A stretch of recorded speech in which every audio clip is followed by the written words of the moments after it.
26 letters, that's all it takes. With just 26 little shapes, in different orders, you can write any word in the English language, every book ever written, every thought you've ever had, every word in this very sentence. Just 26 symbols, endlessly rearranged. It feels completely natural, but the alphabet is one of the most powerful inventions in human history, and here's the astonishing part. As far as we can tell, the alphabet was invented only once.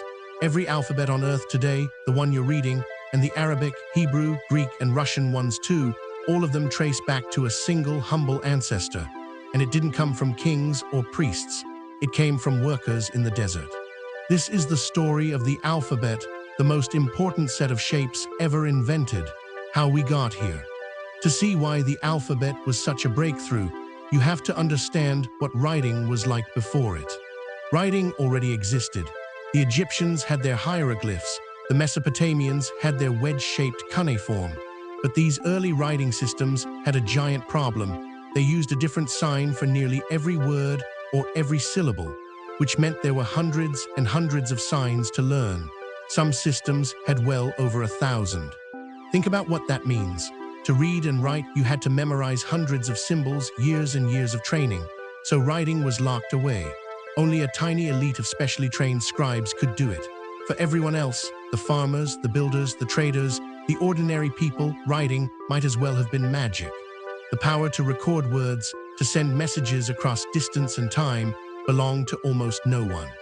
The world was waiting for someone to crack writing open, and the key turned out to be beautifully simple. Here's the breakthrough. Instead of a sign for every word, what if you had a sign for every sound? Stop and listen to your own speech. For all the thousands of words you know, they're built from a surprisingly small number of basic sounds, only a few dozen. The B sound, the MM sound, the SS sound, that's it. Every word you'll ever say is just those few dozen sounds, snapped together in different orders.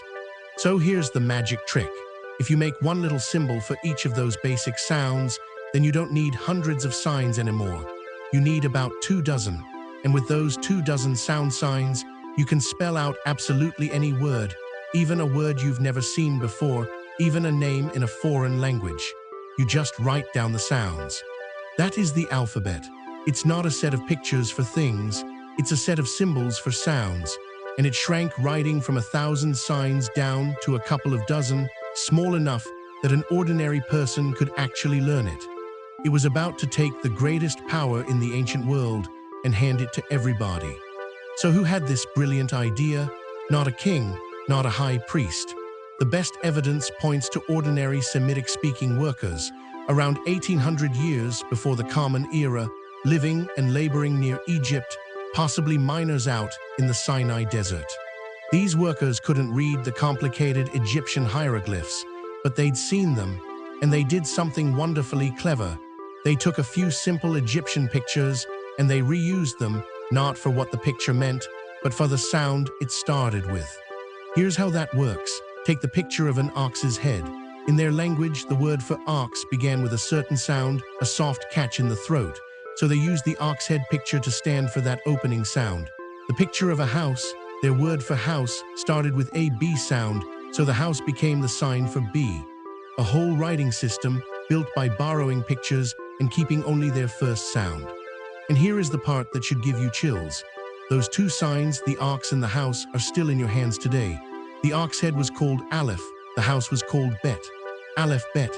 Say those together, alpha, beta, alphabet, and the very letters, the ox head tipped over, became our letter A. Turn a capital upside down, and you can still see the ox's pointed face and two horns. The house became our letter B. The ghosts of those ancient desert pictures are hiding inside the ABCs you learned as a child. A brilliant invention is one thing, spreading it across the world is another, and the alphabet had the perfect carriers, the Phoenicians. The Phoenicians were the great sea traders of the ancient Mediterranean, sailing from the coast of what is now Lebanon to ports all around the sea. And for traders, this simple alphabet was a gift. Keeping records, writing contracts, sending messages, all of it suddenly became fast and easy, no army of scribes required. So as Phoenician ships carried goods from shore to shore, they carried something far more valuable in the cargo, the alphabet itself. Around 3,000 years ago, it was spreading to every coast they touched. Their version had about 22 letters, but they were all consonants. The Phoenician alphabet didn't write the vowels at all. Readers were just expected to fill them in, which worked well enough for their language. But the alphabet was about to meet a people who would perfect it. When the alphabet reached the ancient Greeks, around 2,800 years ago, they eagerly adopted it. But the Greek language really needed its vowels written out, or words became too hard to read. So the Greeks made one of the most important upgrades in the history of writing.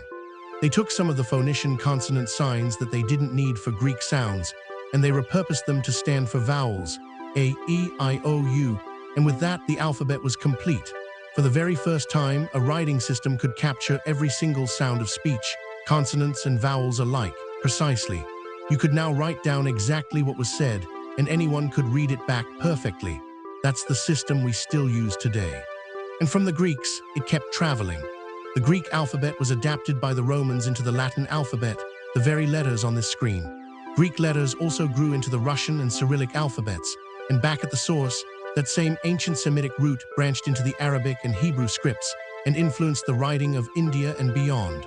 Pull on any thread of any alphabet anywhere in the world, and it leads you back through Rome, through Greece, through Phoenicia, to those workers in the desert and their borrowed ox head. So why does this matter so much? Why call the alphabet one of the greatest inventions of all time? Because it democratized writing. When you only need a couple of dozen signs instead of 1,000, you don't need years of elite schooling to read. Ordinary people can learn, and once ordinary people can read and write, everything changes. Common folk can record their own business and send their own letters. Laws can be written down where everyone can check them, instead of held secret by a few.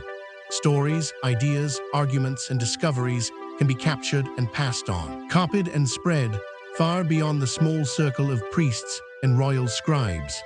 The alphabet didn't just make writing easier. It took the single most powerful technology of the ancient world, the ability to freeze words and send them across time and space, and slowly put it within reach of almost everyone. Nearly every book, every letter, every law, every poem in the Western world for the last 3,000 years was built out of that one simple idea. So where did the alphabet come from? Not from a flash of royal genius, but from practical people solving a problem, desert workers who couldn't read the fancy hieroglyphs, so they invented something simpler and in the end, far more powerful. They realized you didn't need to draw the world. You only needed to capture its sounds. A few dozen little shapes, standing in for the noises of human speech, endlessly rearranged. That's the alphabet, a machine made of sounds. It's so simple a child can master it, and so powerful it has carried nearly every thought humanity has written down for 3,000 years. We tend to think of great inventions as engines and machines, but maybe the most important machine ever built is the one quietly running in your mind right now, as these 26 little shapes turn into meaning, pictures of oxen and houses, still doing their work 4,000 years on. The next time you write your name, remember you're using one of the oldest and greatest inventions on Earth, and that hidden inside your letters are an ox and a house from a desert long ago. It makes you wonder what we're writing today that someone will still be reading thousands of years from now. If you ever wondered how we got here, you're in the right place. See you in the next one.